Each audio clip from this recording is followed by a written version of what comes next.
pag lahat namin sa buhay ang mga pagpapahalagang itinuro sa atin.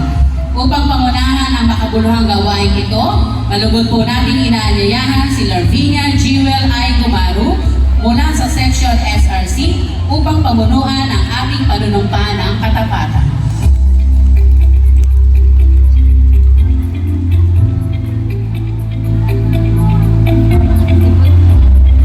Tayo ay tumayo ang lahat at itaas ang ating kanang kamay at sumunod sa akin.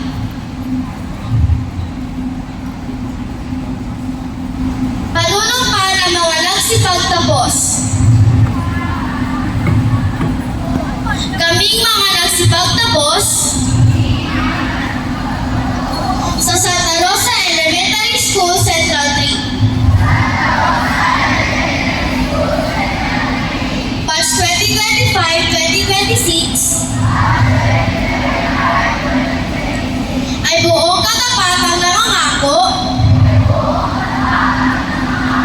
na mananatilihing matibay ang pananalig sa Diyos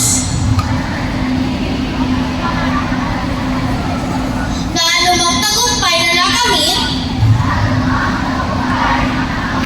ay sa kanyang mapagpalang kamay nagmula,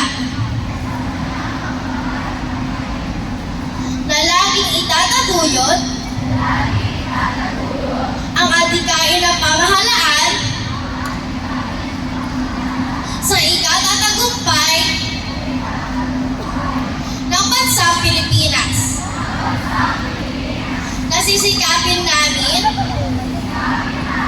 maging magandang halimbawa at mabuting mamamayan